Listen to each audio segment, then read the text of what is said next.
Let's not waste no time. Welcome to the Sports Port. What up? I am your host, Brian Barnaby, and I am joined by Grasso, super producer Mike, What's and we going have on, guys? Gino on FaceTime. Oh, yeah. Boom. What's up? What's up? How's everyone doing today? Good, dude. Great Monday. Pumped to recap the weekend. And then also Tony is going to join us in a little bit. We're going to talk some NHL and also get an update on how his training is going for his boxing match next year. But we're going to start in the NBA. Kind of a crazy day in the NBA yesterday. Usually Sunday, light schedule, but actually we had 8 games. And we'll start with one of the more exciting games of the day, which at first looked like it was going to be a blowout, not too entertaining. We had the Celtics at the Pelicans, and in the end, the Pelicans prevailed 120-115. And I have to say, I mean, this game really surprised me. Obviously, Boston jumping out early, up 16 points at the half, 24 in the third quarter. And for the Pelicans to come all the way back, I was impressed. And what were your guys' thoughts on the game in general? Obviously, it was wild, but what were your overall impressions? Well, I think 30 games into the season, we kind of have to start worrying about the Celtics a little bit. And just to hit on the Pelicans a little bit, I mean, Zion came out in the second half like an absolute animal, and he drove them back. I mean, there was one play where Tristan Thompson got in front of him when he was driving, and Tristan Thompson's a big Strong dude. Yeah. And Zion just went straight up, and Thompson just fell back, and there was nothing. Zion didn't even move. He's a big boy. I knew he was going to come out second half strong. I'm glad he did. He did. Only 4 points in the first half. He was bad in the first. I watched maybe the first half. Most of the first half was more of a Knicks guy. Yeah, but he drove them back into the game. But Boston, man, 20-point lead. They just gave it up like that. Yeah, I mean, that really surprised me. I mean, we could go into the numbers, 39% from the field, 27 from three-point range. And then I was disappointed to see one of my guys, Kemba Walker, going to Eastern, watched all of his games, went to a couple, saw him win the championship, 1 of 12 from 3. I mean, that's just one of those things where, overall he's a good three-point shooter, but you get to a point in a game where you keep missing and missing. I mean, you got to do something different, and he can drive to the basket good. He has a good mid-range game. I was disappointed that he didn't give that up. Yeah, and on this show, I was hoping we would never have to bash a UConn alum like Kemba Walker before, but he kind of deserves it right now. He's not playing good this season. I know he's got injuries. He came in hurt. Yeah, he's got the injuries he's dealing with, and Kemba, we know him. He's tough. He's got heart. He's playing through injuries. A lot of guys are probably going to be sitting out if they're feeling like Kemba's feeling right now. But I don't know if you're hurting the team. Do you play? Yeah, I mean, you might want to take a step back and, kind of get to 100%. Gino, what were your thoughts, especially on the Celtics and this collapse? I mean, what did you see out there? Well, I think the big problem with the Celtics, I mean, obviously with Zion, it's, let's be honest here. There is not a player, there wasn't a player on that court that's stronger than Zion. So they probably went in the locker room and you need to attack the paint more. You need to get your shot up more. You need to get yours. Which is clearly what he did in the second half. He was in beast. But with the Celtics, they're not scoring a ton. So, you look at the standings here and you look at the teams in playoff contention. They have this defense aside from the Knicks in the 8 playoff spots here in the Eastern Conference. But they also have the second worst scoring offense, again, aside from the Knicks, who, fun fact, they are scoring 103.5 points per game and giving up 103.5 points per game. That's very symmetrical, and I like that a lot. But yeah, I mean, they got to put the ball in the basket a little bit more. You got the Nets up there. Obviously, they're up at 121, but everybody's scoring about around 115. They're only scoring about 110 points a game. They got to, and I mean, they're playing good defense. It's not on the defensive side of the ball. They just got to, I think they just got to get the ball in the basket a little more. Yeah. And I mean, Jason Tatum, I mean, he had a decent game, 32 points, but not efficient, 10 of 24 from the floor. So, you want to see him be a little more efficient. And then, other than that, I mean, Jaylen Brown, he didn't shoot well either. We've said before, they're waiting on Marcus Smart to come back, but he's more of a defensive guy. I mean, he could score a little bit on offense, but, it just begs the question, is it time to panic in Boston? Well, here's the thing. It's their big 3, which I guess you would say is Kemba, Tatum, and Brown. I guess. They're just not producing enough. Like if you're gonna have those three guys as your top guys, like you need to see more. Like obviously Tatum's been playing well, and Brown's been playing well too. But I feel especially in this game, you basically got it all from Tatum, and then everybody else was kind of average from there. So. And this Pelicans team, the Pelicans team is not bad. They have pieces there, obviously Zion and Lonzo, but still, if you have a 20-point lead as the Boston Celtics with the players they have on the team, they probably shouldn't be giving that up. Yeah, Right. and to look at Boston's roster, you mentioned Tatum, you mentioned Jaylen Brown. They're both great offensive players, having great years. Kemba, we know like the injury's not really doing it. Outside of that, they don't have an offensive player on that team. Everyone else down that roster are defensive-minded guys. Their fourth best offensive player might be Marcus Smart. That's not a good look for a team trying to win a championship. So they need to go add some guys. I don't know who really is out there, but like a Joe Harris, like a shooter, someone who could just stretch the floor, give you 15 a night pretty easily. They need some more offense on that team. Doing a lot of ball handling, a lot of pressure, all these sidestep threes. It's not that efficient. God, He's having to do too much. I feel like they don't have like one of those like catch and shoot type guys. Obviously Jaylen Brown can create his, Jason Tatum can, but when it comes to like you said a Joe Harris, they don't have like a guy where if Tatum's driving the lane they can kick and you're gonna get 50% of the time him making that three or something like that. That's something like you said to stretch the floor a little bit and open up that lane for Tatum, for Brown, for players like that, Kemba, stuff like that. Yeah, now these kickouts are going to guys like Daniel Tice and it's just and Pritchard. I think he's played well, but it's like that's a guy who should be your 8th, 9th best guy on a playoff title contention team. So I think they definitely need to add more. We've mentioned his name before. Obviously, Redick would be great there, but who knows if they can pull that off. And then I also think obviously their defense has been good, but I think they could use a rim protector. I mean, you got Robert Williams, Tice. I mean, those guys aren't great. I mean, you mentioned him the other day. He would be great for them as well. Yeah, JaVale McGee. Someone's got to go get him. Drummond would be nice there. You remember you were talking about that last week? Drummond. Also? Yeah. Oh, I mean, Drummond would be. They have the money. Remember to. Yeah, I mean they have like a $28 million exception on the Gordon Hayward deal. Oh, right. So they could take in $28 million of cap. Right. Have to give up a lot, I feel like, because they'll be like, yo, we'll take him out of your hands and like take the contract. And, you know what I mean? Yeah. And Drummond, speaking of Drummond, this goes back to the Celtics in the offseason. Not on the show, but we talked about this. They should have went out and got a big man. Was it Andre Drummond, or go make a trade for Miles Turner? The Gordon Hayward sign and trade to Indiana for Miles Turner was talked about a lot. Miles Turner is a great 3-and-D. Yeah, and he leads the league in blocks. Oh, yeah. Blocks, and he's like one of the best 3-point shooting.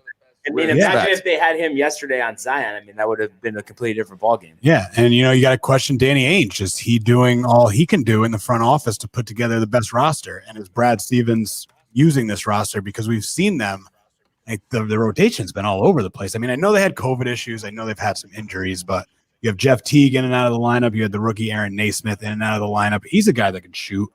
So. Yeah, I mean, I think this is a very crucial year for the Celtics, and they sit at 500 on the year. So just sitting on their hands, not doing anything. I don't know if that'll work out. They might fall to the 6th, 7th, 8th seed. We'll see what happens. And then, on the other side of things, I mean, I was just really impressed. I mean, it wasn't just Zion. It was the team as a whole yesterday. Yeah. Obviously, him and Ingram, they combined for 61. Like we said, Zion, 24 of the 28 in the second half.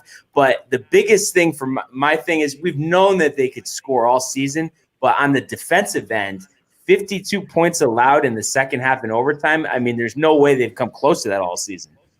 Yeah, I mean, that's good defense. And, the Pelicans put a lot of guys on the court that can play both sides of the ball. And, you mentioned Lonzo Ball and Josh Hart both played well last night.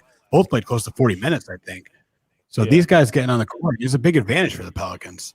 Yeah, I mean, and Lonzo, I mean, I just never expected him to shoot the 3 ball like this. Dude, I knew he was back this season hard, dude, like tough, better, way better, and he is. And I'm excited, dude. I hope he's playing himself, whether it's in New Orleans or wherever. He's going to get a nice contract and he's going to find himself, a nice home. Yeah, I mean, last week or maybe 2 weeks ago, we were talking about kind of giving up on Lonzo. Yeah, a lot of people were. We're all kind of coming back. I mean, I was like, man, he's really not playing good. Try and trade him, see what you can get because he's a free agent in the offseason. But I want to see him stay with the Pelicans. Me too. He's play perfect with Zion, play with Ingram. Yeah, I like that three. I want to see them go forward. Me too. So I like Lonzo Ball playing well. Their team's so young. Sorry to cut you off, too. Oh, yeah. Like they were like showing the age last year. It's like everybody's like under 25. Seriously, everyone that really matters on that team, besides Adams and Bledsoe, they're all like, Steven Adams.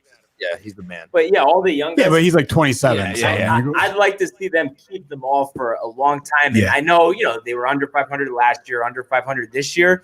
But I think this could be a season-defining game and possibly vault them in at the end of the season. I mean, we know it's tough in the West to make the playoffs, but I could see them as an 8 seed. And I could tell you right now, nobody wants to play this team as an 8 seed. I think that's a scary matchup for anybody. So it'll be interesting to see what happens. What's your thoughts, Gino, as far as the Pelicans moving forward? I mean, hey, if I'm going to get LeBron versus Zion in the first round of the playoffs, I'm all for that. From a neutral perspective. But yeah, the Pelicans, I really think Lonzo Ball, I think you guys are right. I think Lonzo Ball is kind of fitting in well there with Ingram and Zion, because those are two guys who need the ball, who need to like get the ball and kind of have the ball in their hands to score and stuff like that. And Lonzo is kind of less of a shooter. He's like, if I get the ball and I have a chance to shoot, he's going to shoot. But if he's going to pass the ball too and find those guys. And with players like Ingram and Zion down low, I feel like you can work really well with a guy like Lonzo Ball. And I think it'll work out well for him. He's been playing really well. Love seeing Josh Hart do well because that's always fun. I think he had 18 last night or 17 in 37 minutes and 10 rebounds. So good stuff all around for the Pelicans. They look good. And I mean, when you have a guy like Zion who's going to dominate the paint like that, it's that helps. Yeah, and you love seeing all the guys that came back in the Anthony Davis trade play well. I mean, that's just a bonus, right? Oh, yeah. Ingram, Ball, and Josh Hart all came back in that trade. And this has to be up there as one of the most even and mutually beneficial trades in NBA history, especially when you're trading somebody like Anthony Davis. Yeah. It's usually a complete mismatch as far as what the other team's getting back. So, I mean, it really has been nice to see on both ends. Yeah. Yeah. So, absolutely. We'll see how the Pelicans, play down the stretch, and it would be nice to see them in the playoffs.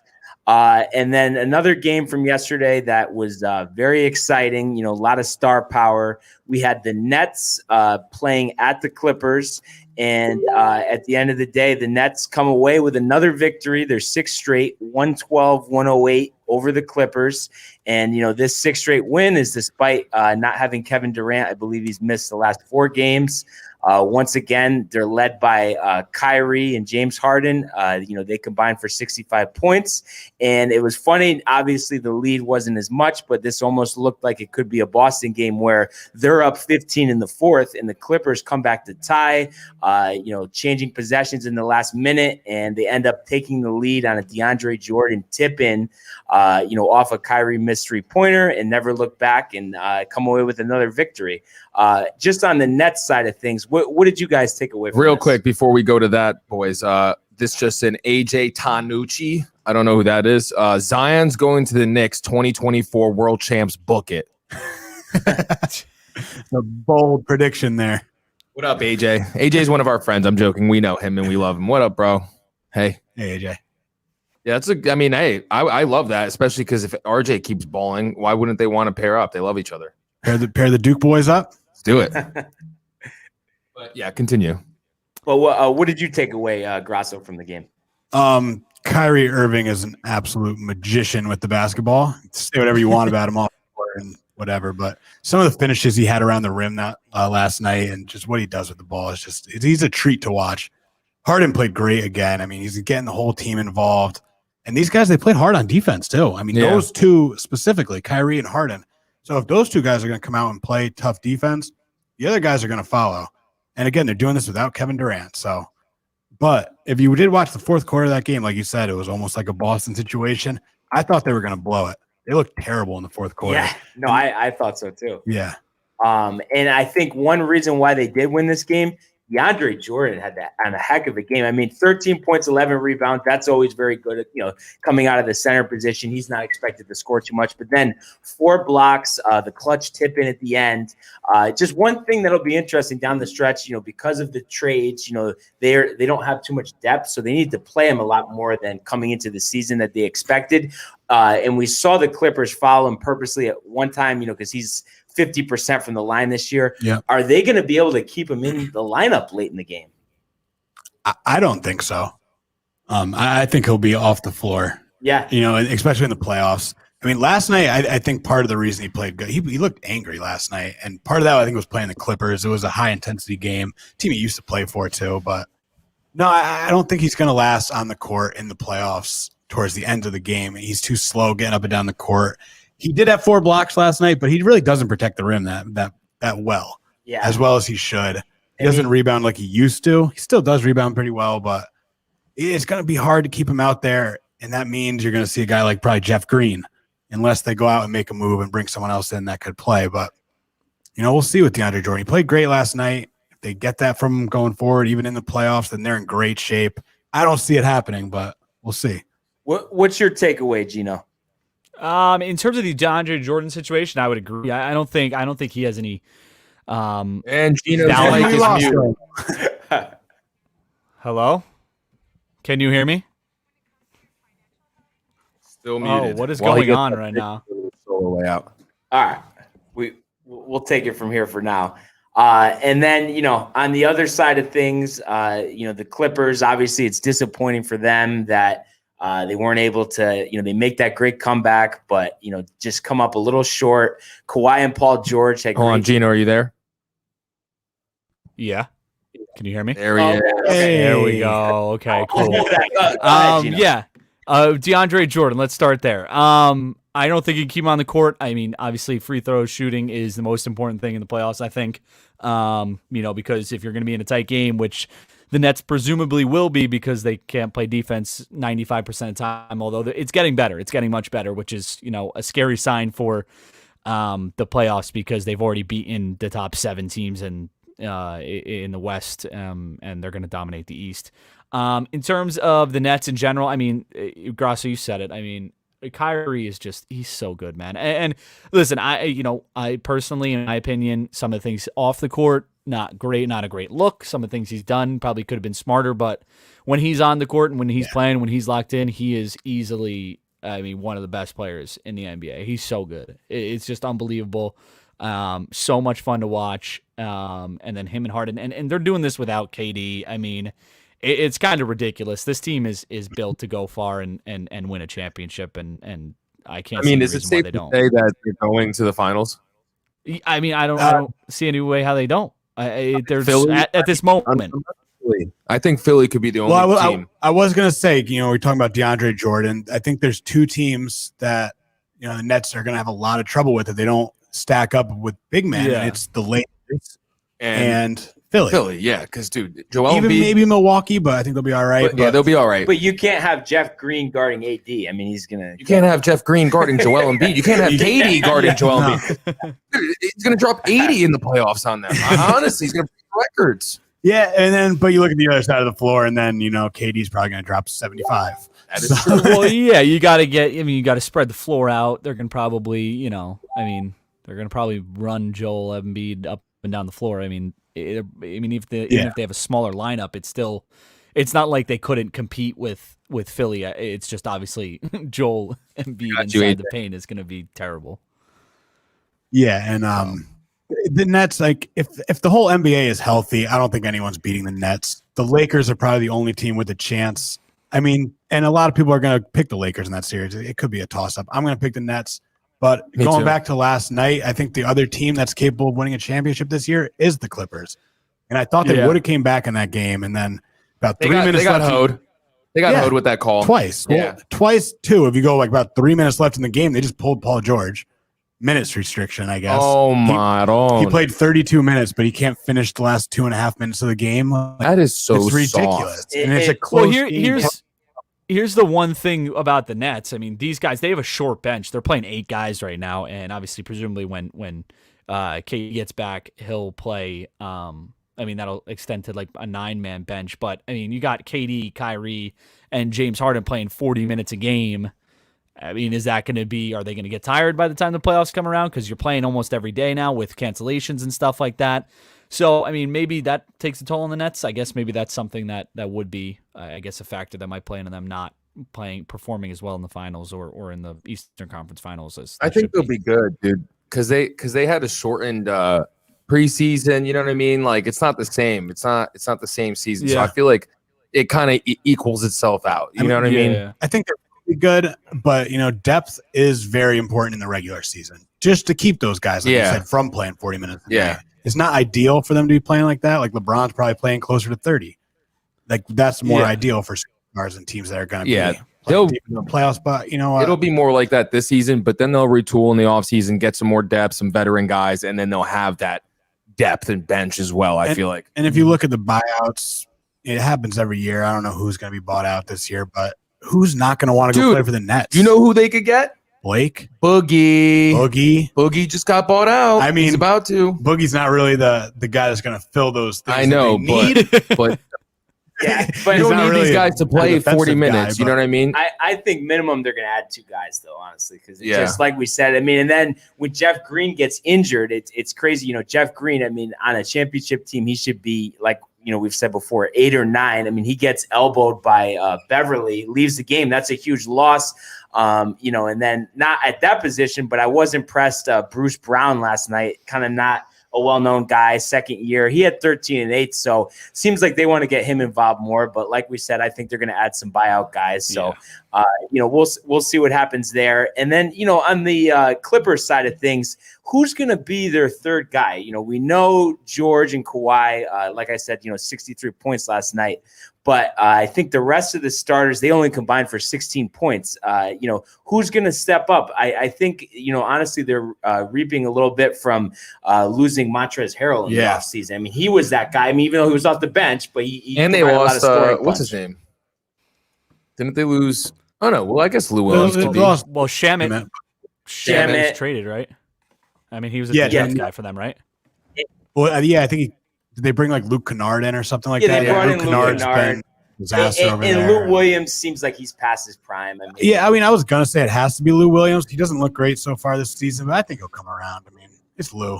Yeah, Lou Willville. You just need him to stand there and shoot 3. Yeah. If you can do that, they'll be okay. The guy I want to see do it, who I thought would do it last year, is Morris. Now, go ahead, Gino. Yeah. No, I was just gonna say. I mean, just adding to. I mean, yesterday had 3 guys scoring in double digits. That's not going to work in the playoffs. You can't have 3 guys scoring in double digits and expect to win a basketball game in the playoffs. 4 times out of 7 games.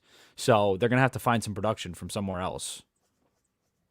And they could be another team, that adds people at the deadline or buyout candidates. So we'll see what moves they make. Right now they're a half game behind the Lakers. I'm sure they're going to be 1 and 2 in the Pacific, division again. And we got a lot of basketball left, so I'm sure a lot will be determined over the next couple months. And then just some other notes from last night.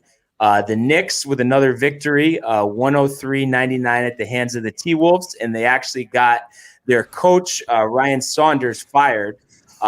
He, as their coach, went 43-94 this year, a league worst 7-24. They were hoping he would help develop their young guys.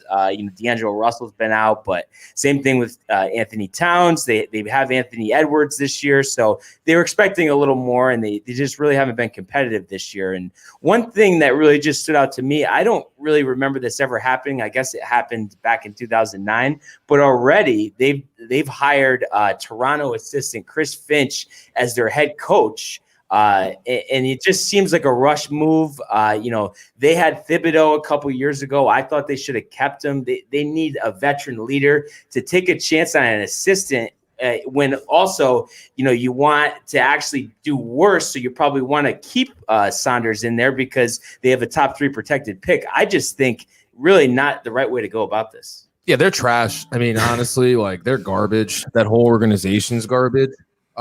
Sorry, Cat Towns, he had a tough year. So, prayers to his family and stuff. But on the court, he's been soft ever since that first round exit a couple years back. I think it was with Thibs. Yeah, He and got Jimmy Butler. They got bounced real early in the first round, and he looked so soft. And ever since then, dude, he's gone off my radar, and he's really just he needs to step up. We need to stop talking about like the coaches and stuff over there. And there's clearly something going on with Cat because he's had 5 different head coaches since he's been in the league. Obviously, the T-Wolves are trash organization, but still, if you're a number 1 overall pick, you got to do work. Yeah, the Timberwolves, like I almost forgot they were an NBA team. Like seriously, and all the number 1 picks they have. Yeah, I mean, just not to be even near 500 ever. I mean, it's just that 1 year with Thibs, and that was it. I mean, I just think it's pretty embarrassing. Honestly. Yeah, I mean, there's problems in that organization. I mean, if they couldn't do it with Kevin Garnett and all the talent that they had back then, I know. And now, Towns is just soft. Like you said it, like Jimmy Butler came in and ruined him. Yeah, he did. Yeah, he tried to help him. He hasn't recovered. Yeah, he hasn't recovered. Neither is Wiggins. Wiggins looks lost in Golden State out there. He doesn't even know how to play basketball anymore. And I know it's about the players on the court, but still, I'd like to see them go with a veteran coach. I want to see Jeff Van Gundy or Mark Jackson come in there and just tell the guys, listen, I've been around this game a while. You guys are clearly doing it wrong, and really give them a dose of reality that they need to just completely change their approach. Yeah, I mean, it would be great to see, but if you offer me a job in Minnesota, I'm probably saying no. Especially if you haven't been in the game in a while, and it's like, yeah, no thanks. What do you think, Gino? Yeah, what do you think? Starting with Cat, and this is obviously I have no idea, but my imagination or my best guess would be that he's having a hard time buying into this at all. I mean, obviously with everything he's been through, this season specifically, if I were him, I'd probably be the same way, but I don't see how he's focused on the NBA season. He seems to be very focused on the fact that I don't even know if he wanted to play this year, I'm not even sure he wanted to be out here, especially with everything that's happened to him. He then gets COVID in the beginning of this year. Maybe he's still feeling effects from that. But even before this, you guys are right. He was soft. But this Timberwolves team it's got talent. I mean, Malik Beasley's not bad. Jarrett Culver was really good at Texas Tech. Really good defender. Anthony Edwards, he's not playing bad. He's scoring, every now and then he has his bad games, but yeah, he's got 20 a game almost. So, I think he's averaging about 14 a game right now, but he's been scoring more recently. Jake Layman's can hit the 3 ball. You got Ricky Rubio, D'Angelo Russell, obviously Cat. There's talent there. So you're right. It's about finding the right coach. I wouldn't say it's rushed in this situation. I would imagine that when the Timberwolves fired this guy, they had Finch lined up and already knew that he would be the guy. Whether that's the right pick or not, obviously, will be determined. But I think you're starting to see more and more nowadays, obviously with Nick Nurse and obviously it started back with Eric Spoelstra, just kind of maybe some teams don't need. I mean, obviously the Timberwolves may be a different situation, but some teams look towards those lesser coaches who don't have experience, and it works out. So, I mean, the Timberwolves have tried everything under the sun. So, I mean, in all honesty, it can't get any worse from here. No. They're going to continue to struggle. Let's just kind of sweep them under the rug. On the more important things. But to go back to Anthony Edwards, he might have just gave us one of the greatest dunks of all time. That looked like so at least the Timberwolves. The Timberwolves have you guys heard about this NBA Top Shot? Have you guys been? It's like a. Go ahead. Yeah, what is that? Explain it. So it's like, so you know how you have trading cards, right? And obviously it's I have them right here. This type of trading card, like with a baseball player, whatever. This is like a digital asset where you can buy like a pack online, and it's loaded up with highlights. One highlight from each player. So it's like how you have in trading cards, there's like a chrome LeBron James. It's like a chrome LeBron James dunk against the Clippers in the Western Conference Finals. And it's like popping off right now.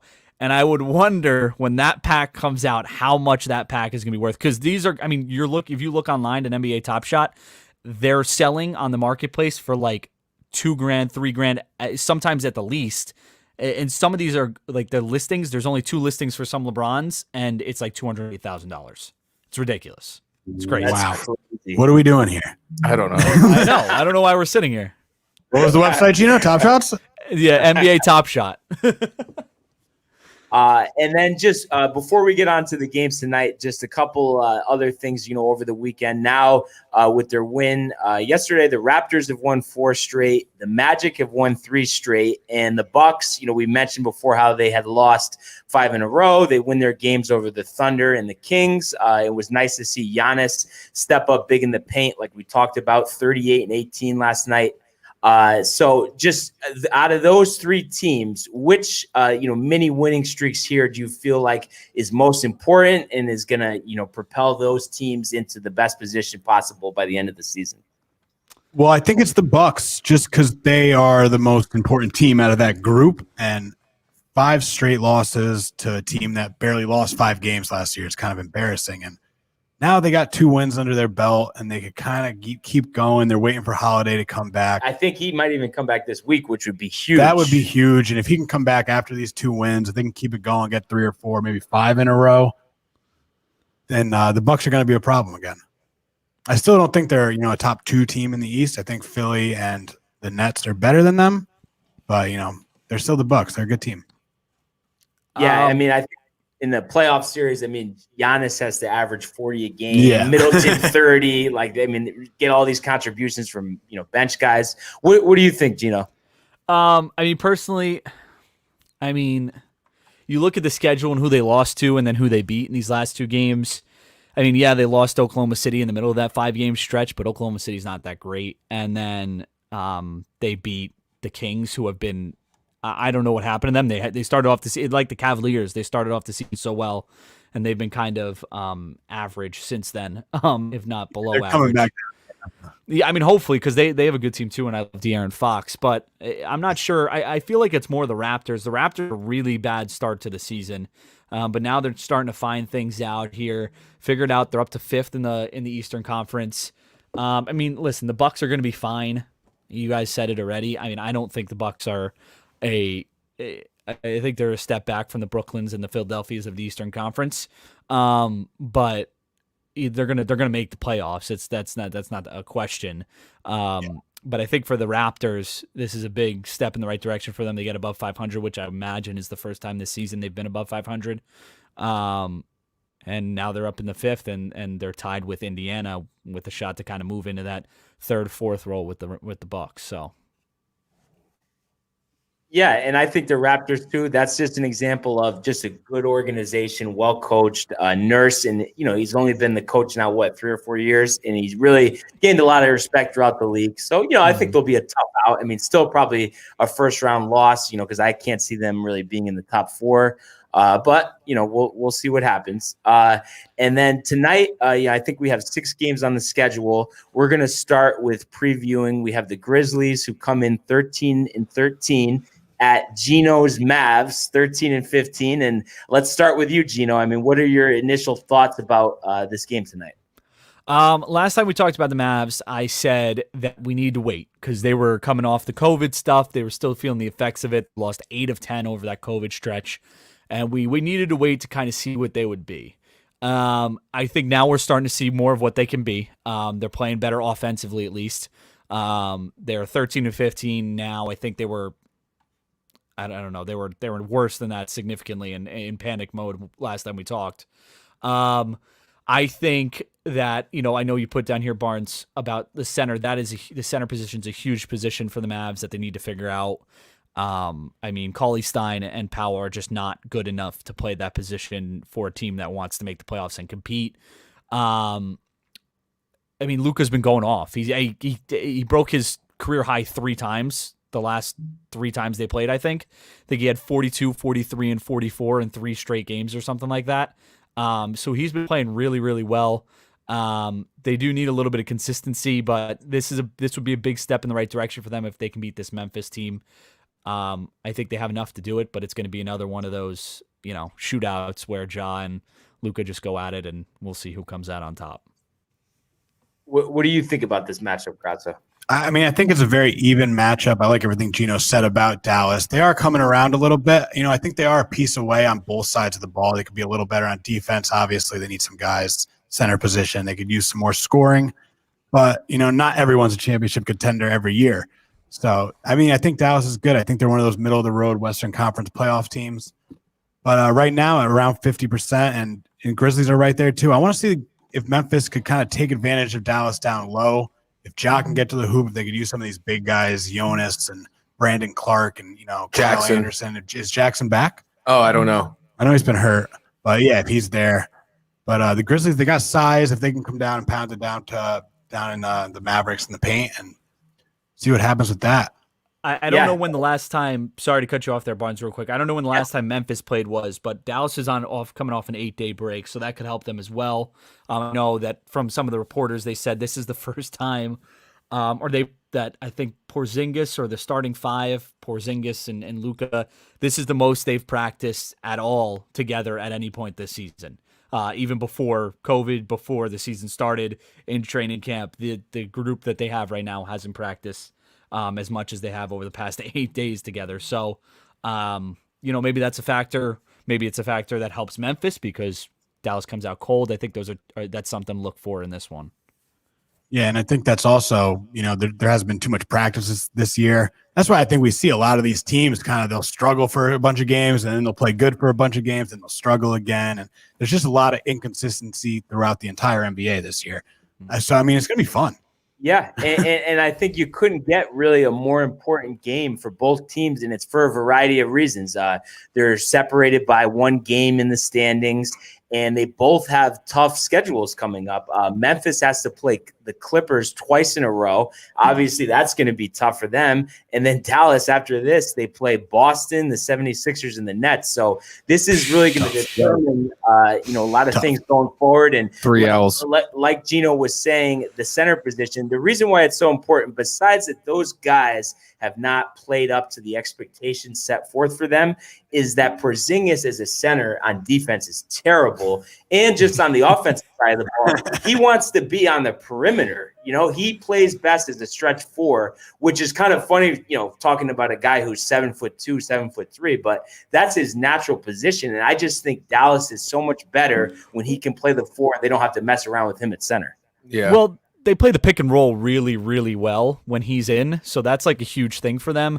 I don't mind him at center offensively because it stretches the floor out a little bit. They get maybe another shooter on the floor because obviously their centers are just, even inside the paint, they're not that good. So it gets another shooter on the floor. It stretches the floor a little bit more for Luka so he can drive the lane a little bit more. But yeah, the center position defensively, I think, is the issue. Because Willie Cauley-Stein and Dwight Powell they're just not good enough on either side of the ball to play big minutes for Dallas if they want to make a playoff run here. And before we get to our picks for this game, Mike, who do you believe in more moving forward here? Ja or Luka? The teams? Dallas or Memphis here? Dang, that's tough, dude, because they're both so similar in certain ways. I would go with Dallas just because I trust Cuban. You know what I mean? So yeah, you have Cuban. Carlisle's won a championship before. You know what I mean? Obviously, he's a good basketball mind. So they're gonna figure it out. It took a lot. It's taken time because Porzingis was hurt. They haven't been able to even have a full off season together. These two. They're gonna be better. They're gonna get a lot better. And one of your favorite guys, I think, losing Seth Curry this year was a huge loss. Philly. Yeah, picked it up. yeah. I mean, it's a big loss because they don't have a guy that can do that. And Luka hasn't been shooting the 3 as well this year. And not really. I mean, you got Tim Hardaway, I guess, who can be your shooter from 3, but I've never really liked Tim Hardaway. I don't know why. I've never really liked him. Yeah, he just, he's not unspectacular, that's for sure. Yeah, no. And again, for Dallas, if you look at their last 7 games, they're 5-7 in the last, or 5-2 in their last 7 games. They had the loss to Portland where they had a shot to win it. Doncic shot 44. They lost to Golden State by 30 in that blowout. And if you take, in the beginning of the season, they were playing well too. So it's just this middle stretch where they had the COVID that I think is the biggest issue for them, or has been the biggest issue. So I think that this is where they start to turn the corner. I think that I even think that they have a shot of beating Boston. Obviously, I don't think Philly or Brooklyn because those are both not only on the road but against teams that I think are better. But then they have Orlando and Oklahoma City for the 2 games after that. So I think there's a good chance for them to go maybe 4-2, 3-3 over the next 6 games and start moving up that ladder. Yeah, no, I could definitely see that. So, on to our picks for this game tonight. Now, everything in my estimation, would point towards the Grizzlies just because of how inconsistent Dallas has been. But I honestly think the long layoff, like you said, Gino, is going to play to their advantage. And I think this is maybe where they finally, turn it around. They're 5-5 in their last 10. Let's see a 7-3, 8-2 stretch, and that would really make a difference in the standings. So I'm going to go, with Dallas tonight. What do you think, Grasso? I'm going to go with the Grizzlies tonight. I think the Grizzlies play with a little bit of a higher energy than Dallas does, and I think that's just going to be – these teams are so even. I think that's going to be the small edge that prevails the Grizzlies to the win tonight. What about you, Gino? I think the key is whether or not the Grizzlies can keep Luka out of the paint. He's been phenomenal at getting into the paint, creating his shots inside there, and then kicking out when needed to, or playing off the pick and roll with Porzingis, or kicking out to Hardaway or Richardson. So if the Grizzlies can keep Luka out of the paint, I think that's going to be a huge step in the right direction for them because his jump shooting just hasn't been that good. I am going to be biased and go Mavericks just because I think they can. I genuinely do think they can win this game though. But Josh Richardson's going to have to play great D on Ja if that's going to be the case. So that's what's going to have to happen. Who do you got, Mike? Yeah, I got Dallas too, to be honest. I think Luke is going to have a big game. Yeah, no, I think it'll be a fun game. And then we have another exciting matchup. The Blazers come in 18-11. We've talked about them on previous shows before, how it's been impressive with the injuries to McCollum and Nurkic that they have that good of a record.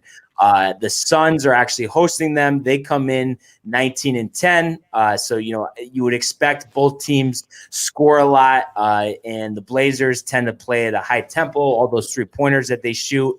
And they were actually coming off of a 6-game winning streak, but unfortunately they lost to the Wizards on Saturday, who have been one of the worst teams in the league this year. So that was definitely disappointing to see, 4 in a row after I think they started out 7-20. Yeah. I just had to point it out. Lillard, we've talked about before too, 30 points per game. That's 3rd in the league.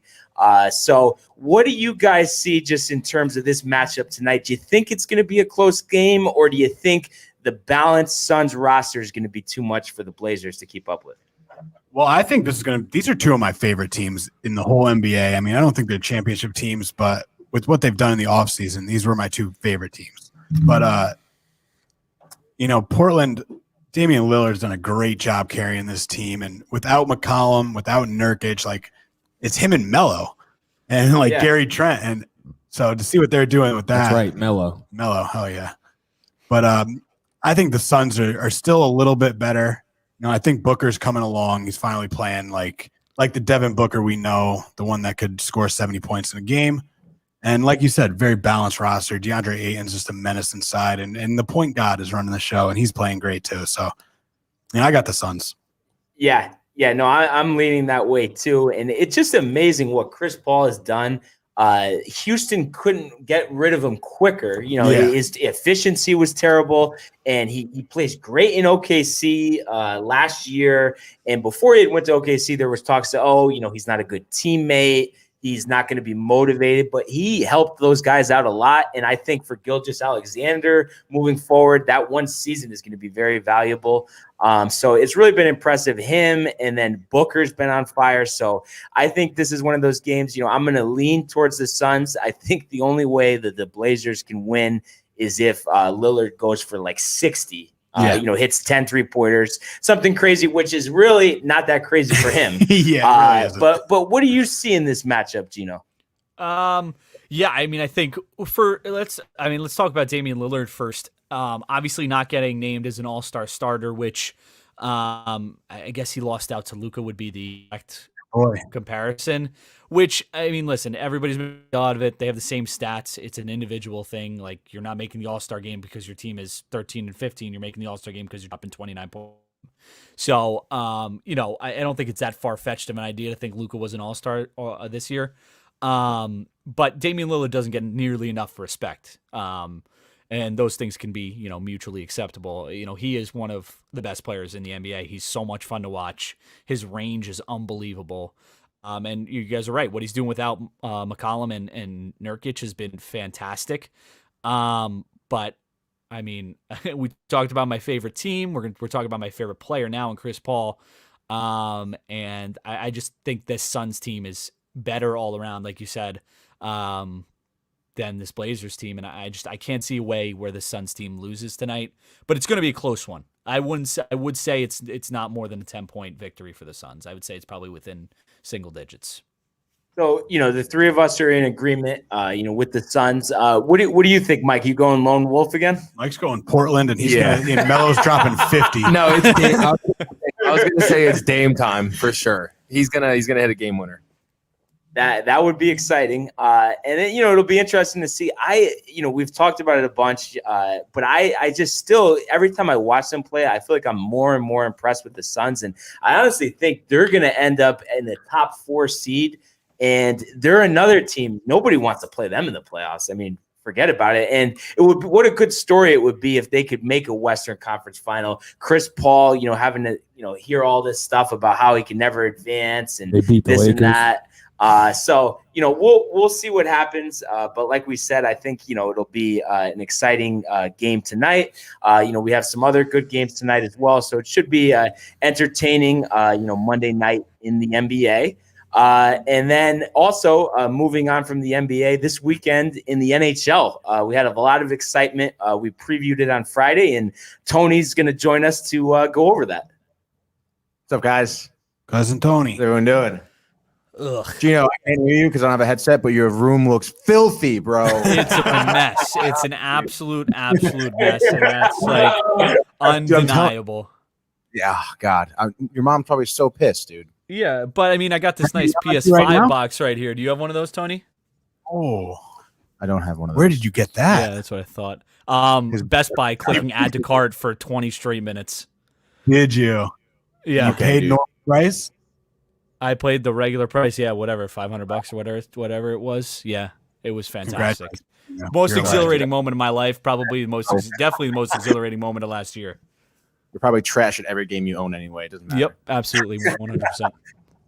So anyway, just hockey, like the Rangers. Dude. I mean, it's a good segue. I'll give you that. First thing I wanted to tell you about was the Rangers. Some pretty bad news for the Rangers today. Temi Panarin, a forward for the New York Rangers, in case you didn't know, Mike, is taking a leave of absence for, I guess, like a undetermined amount of time for now, because earlier he was accused of actually beating up like an 18-year-old woman at a bar in 2011. So about 10 years ago. It turned out this was back when he was in the KHL.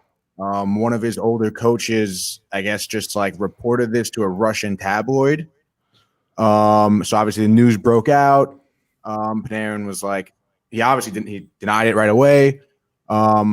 Which is kind of weird. The reason they're given as to why this kind of rumor is circulating is because he has been like talking about how bad the Russian government is so much. He's been really like talking about how terrible it is, whatever, which I mean, people know it is. So they're trying to start this rumor, I guess, to just ruin his life, I guess. Yeah. I mean, so I've read a little bit on this as well. I think, he definitely made comments against Putin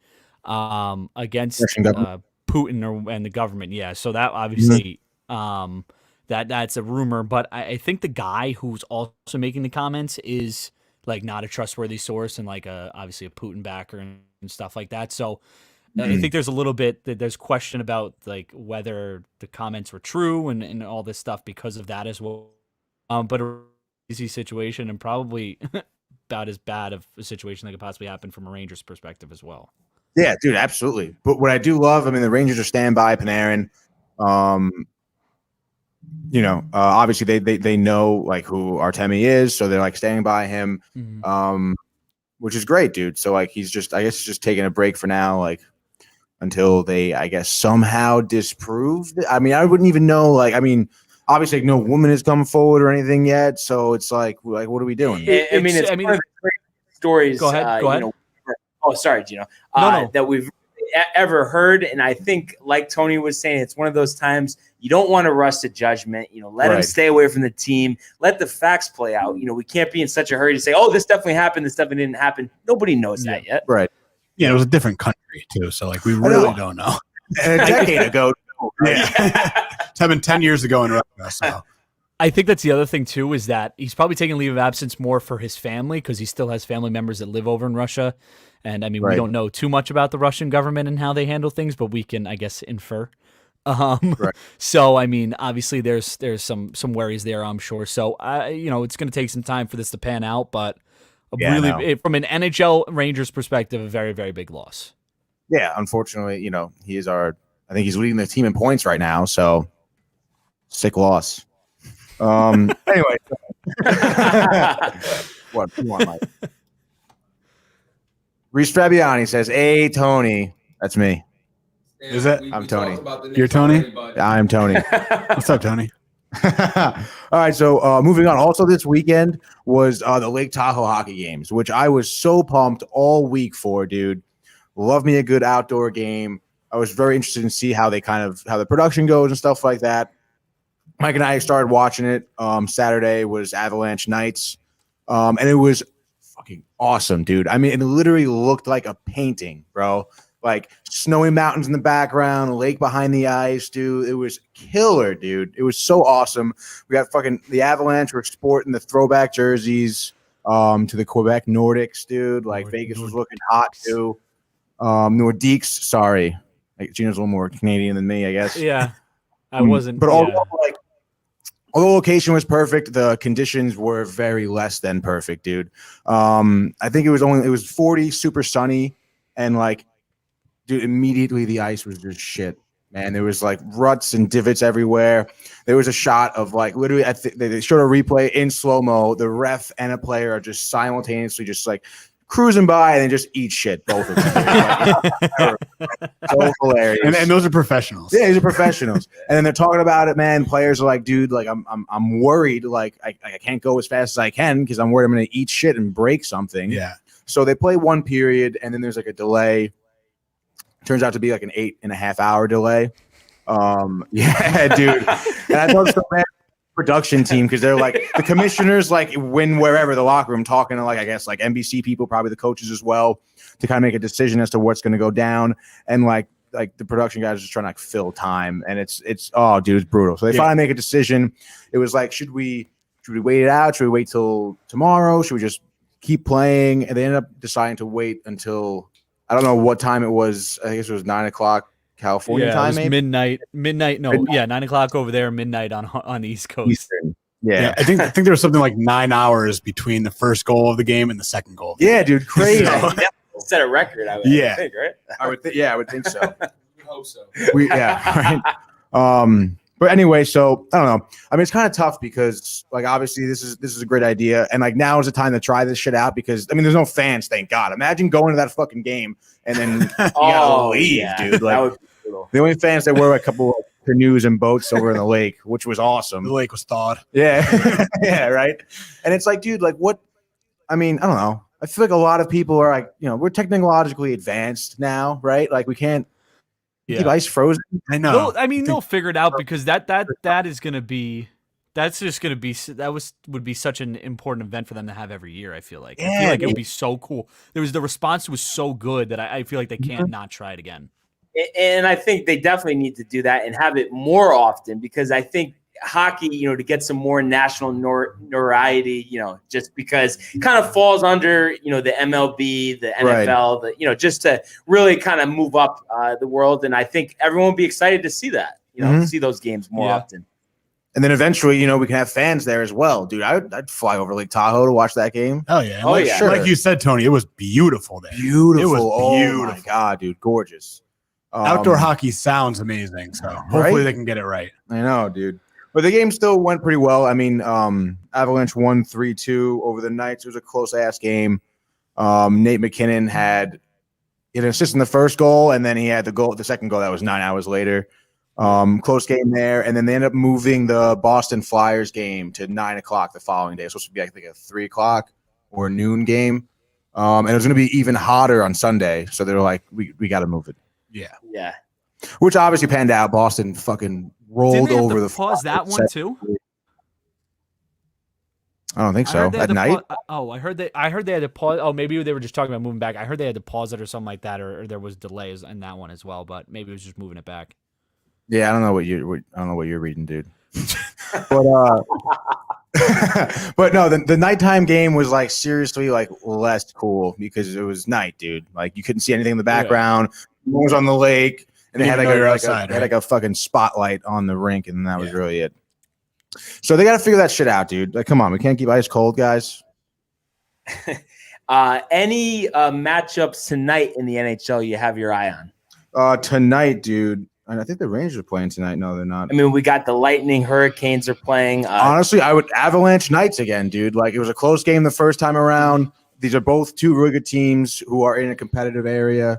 So yeah, I would say that, dude.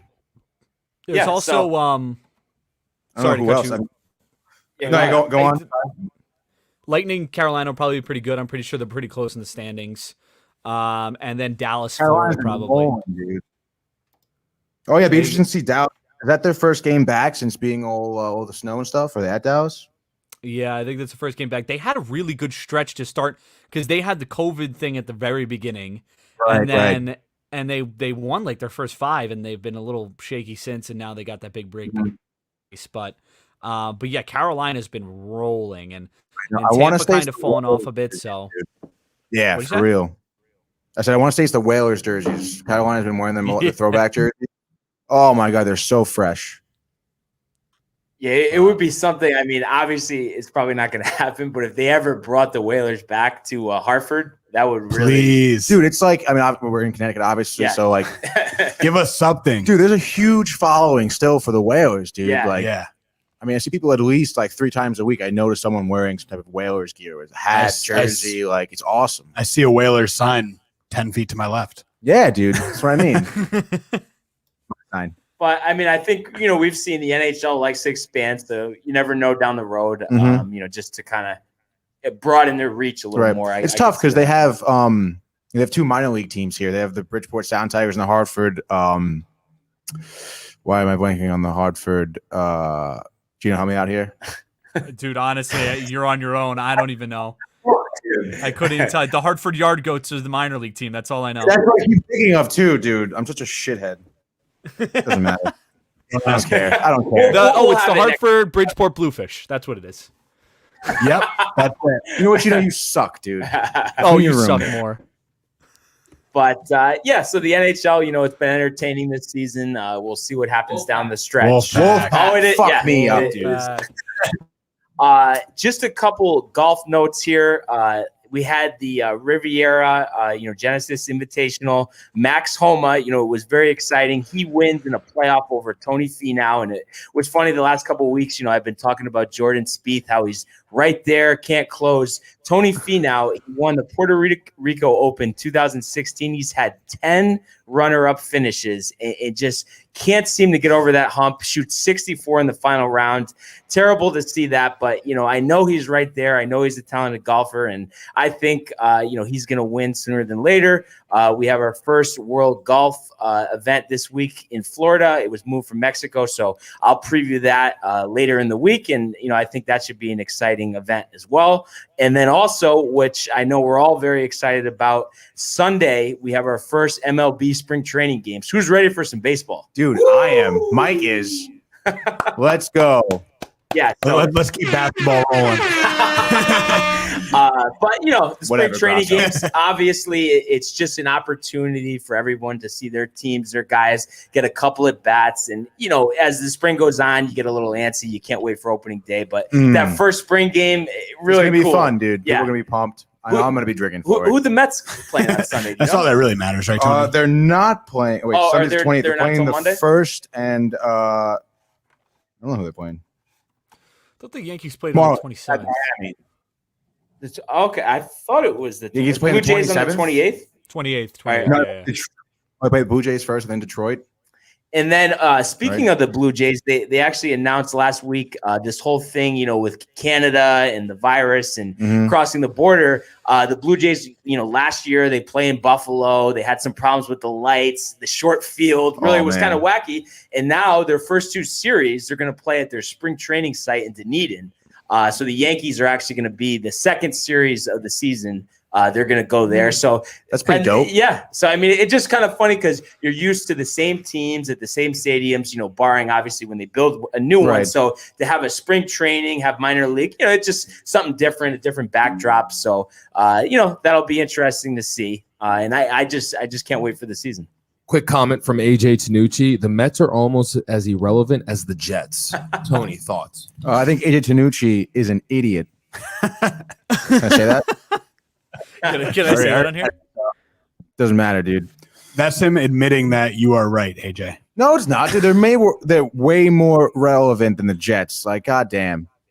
And I think both teams are due to, turn it around. Obviously, the Mets are a lot closer than the Jets are, but big offseason coming up for the Jets. And real quick, this is earlier. You guys were talking hockey. I didn't want to interrupt. Should the Knicks, this is just a quick comment from Sam Ratting. Shout out Sherwood.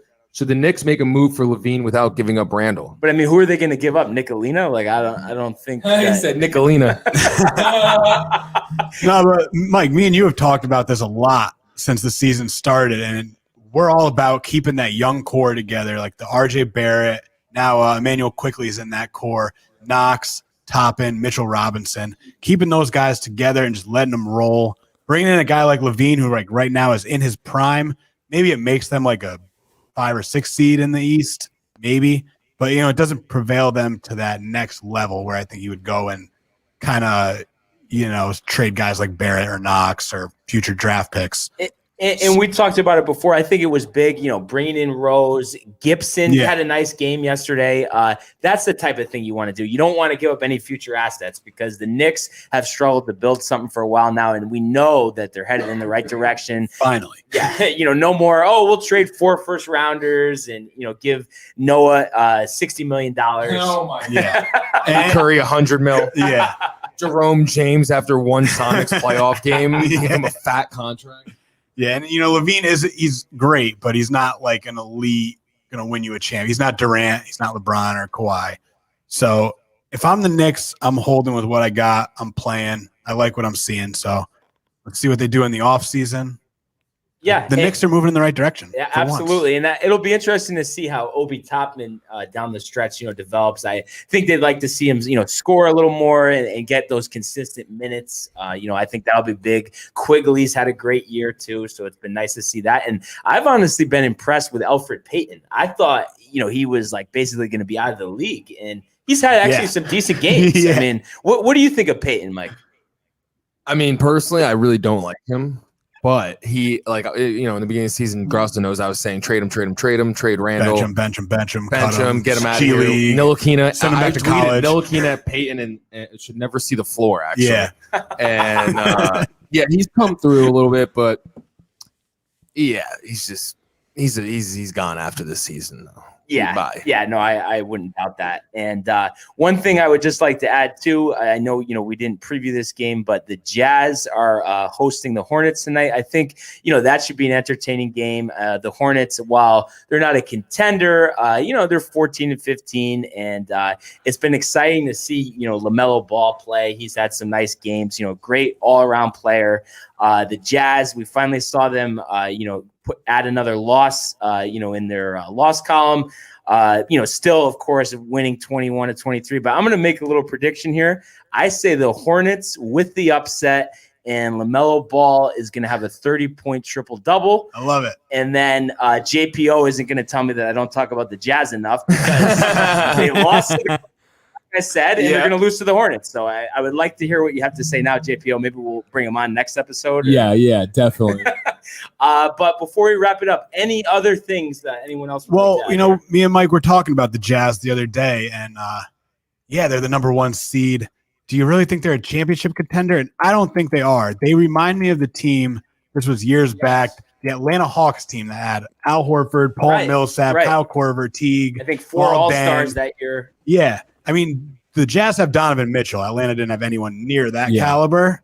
But I don't think that's enough. That team reminds me of someone, a team that's going to win 60 games in the regular season, probably win the first round of the playoffs, and then get knocked off. Yeah, coach of the year. And then the Lakers, Clippers, Denver. And I think the Suns could easily beat them in a playoff series. I like their team better. Dude, the Suns are just going to keep getting better and better. Like you said, Barnes, they're going to be a top 3 seed probably at the end of the year. Yeah, and honestly, being a big Lakers fan, I would be a little nervous matched up against them. I'm not going to lie. I just think that's a tough matchup.